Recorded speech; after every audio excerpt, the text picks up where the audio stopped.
Okay. Hey everybody, Mike Chipperini here from Chipper's Island Adventures, and today I'm going to winterize my RV, which is an Entegra Odyssey 24B. Today's the day.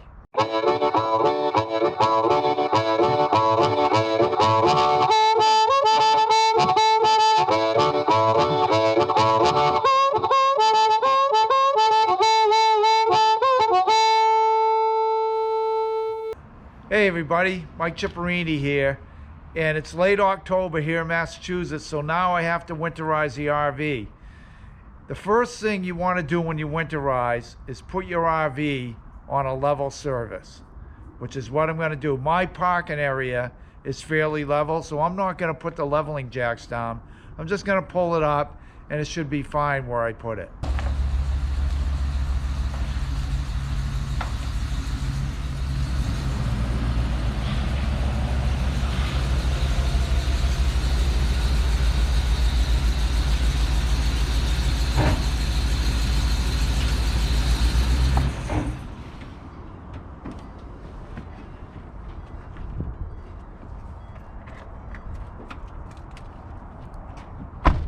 So then, once your rig is level, and mine's pretty level where it is right now.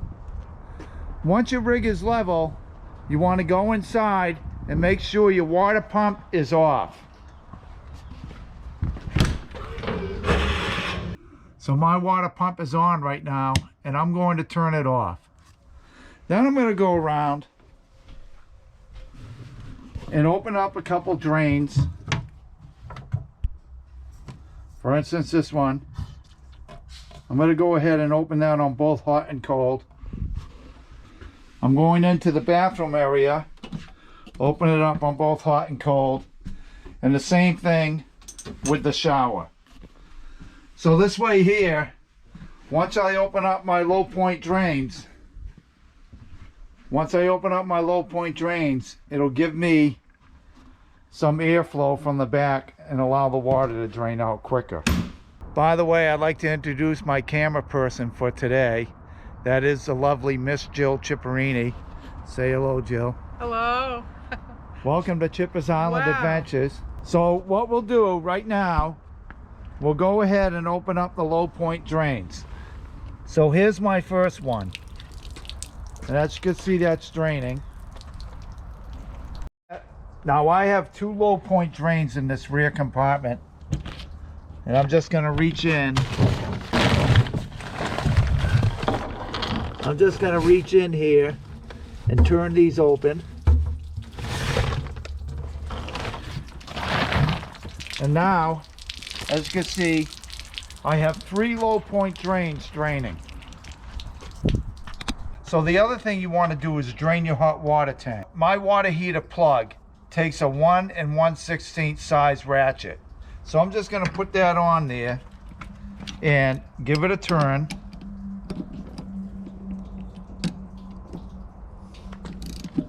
And once you loosen it up, it should come right off, and then the water will start to pour out, as you can see.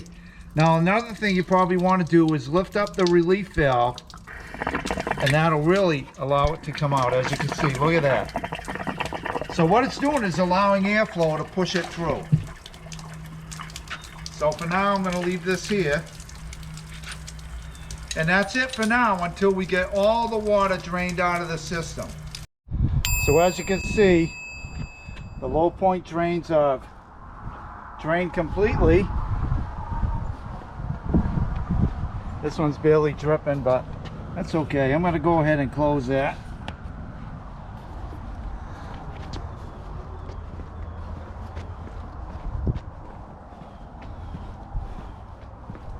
The other thing I did is I went ahead and closed the relief valve, and I put the plug back on.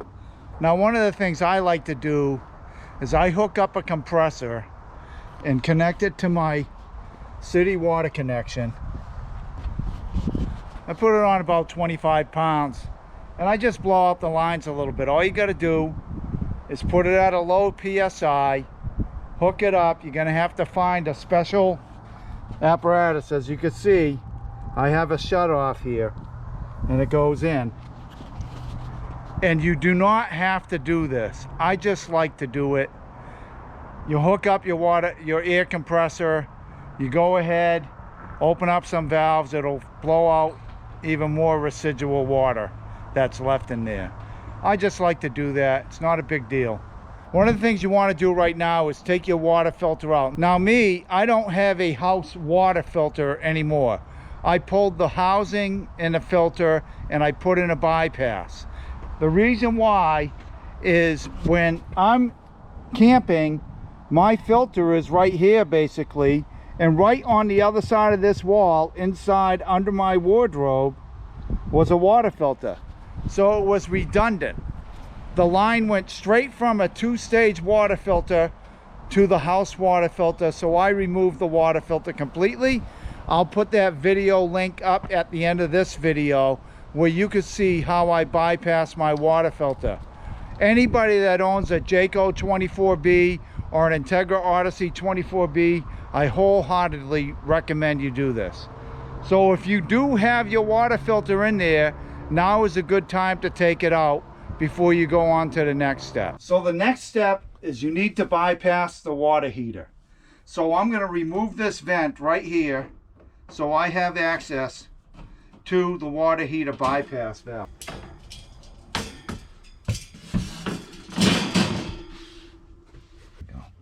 So here's your water heater bypass valves.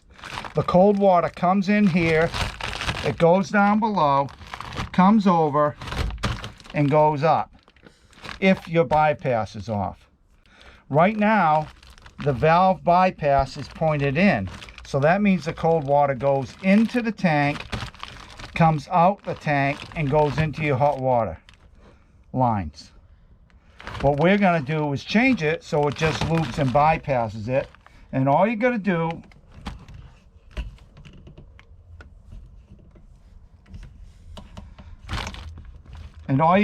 is lift this valve up and the other one as well. And basically all you're doing is directing the water flow downward, back up, and through and out. It does not go in the tank anymore. And that's all it is to bypass your water heater. Just take these valves and point them up or down. So that's it. So the next thing you're going to want to do after you bypass the water heater and remove your water filter out of the housing and put the housing back on, make sure all your low point drains are closed, and also make sure all your faucets are turned off. Now you're going to come outside, at least on the Entegra Odyssey, and you're going to take this cone filter in the water connection. This is very important. And you're going to take it and turn it so it flips over, because that button right there, if you can see it, I'm not sure if you can, there is a button inside. That filter will press up against it, allowing the siphon effect to occur. So what I've done is I flipped the cone filter on the city water connection so it's pointed in. I then hooked up the hose and put it into a bottle of winterizing solution. Now what I have to do is come over and change my valves in the closet, and I'm going to put on a light here, wherever the light is. So what I have to do is change it to sanitize winterize, which is 2. I'm already on 2 and 4. So that in the Entegra Odyssey is the position for sanitizing and winterizing, 2 and 4. So now I'm going to go ahead and test it. I'm going to use the water pump switch here because you need to have the water pump switch on. So if I do the water pump, you can see the liquid is going down.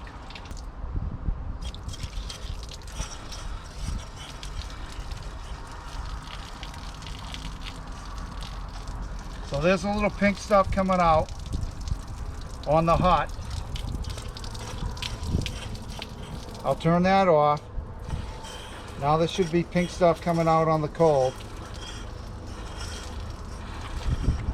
Now I'm going to turn that off.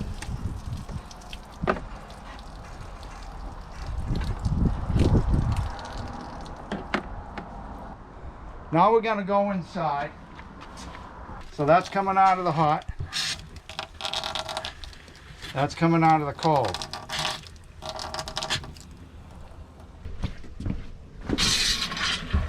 Hot water side.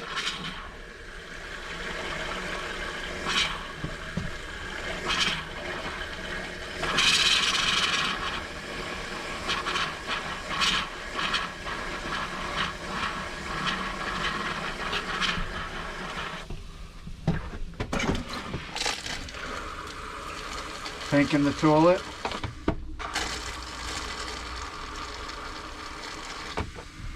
I'm going to run it through one more time.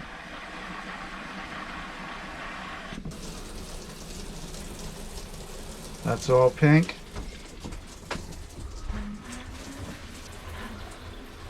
That's flowing pretty good right there. Look at that. That's on cold. That's on hot. As we get the air out of the lines. Bear in mind, this is just siphoning it out of the bottle.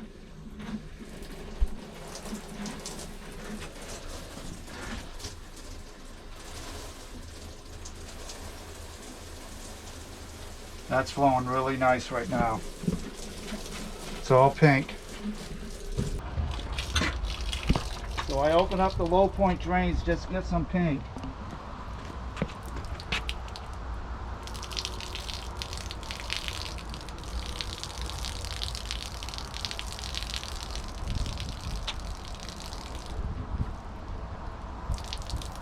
Pink.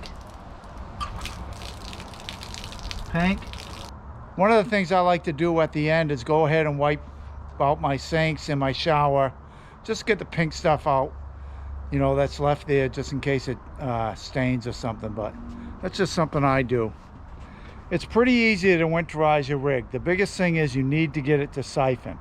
As a matter of fact, right now, I have to remember to flip my cone outward. Now don't forget to do that, to flip your cone on your city water connection back so it's facing outward. Don't forget that. I almost forgot that today. So I got everything wiped down. I got my cone flipped backwards. I got pink stuff coming out of every faucet into the toilet. I've got pink stuff in the traps. I think I'm good to go. I'm all winterized. So, and that's about it. Basically, you just siphon up the pink stuff and put it into all your faucets and everything. Go through one at a time. Now, I had a lot of air in there because I had blown it out. So I was bringing fluid, a lot of fluid. But even that, it only took 2 gallons. And what I'll do is I'll go ahead and pour some extra solution down the P-traps. I have 2 drains in the kitchen sink, but they probably lead to the same P-trap. I'll go ahead and take care of that. I'll pour a little bit in the toilet, into the bathroom sink, and also into the bathroom shower. And then I'm pretty well covered. Hey everybody, by the way, I just wanted to add one little addendum to my winterization. Before I put my rig away for storage, I add a couple bottles of fuel stabilizer to my tank. I think it's a good idea. If you can, add it, run the fuel so it goes through your generator. So that way there you put it away, the fuel is stabilized, the fuel is in the generator. I think it's a good idea. It just results in maybe one less thing to worry about on the next season. So if you like this video, feel free to hit that thumbs up and subscribe to my channel. As I always say, all the best to all, and happy RVing.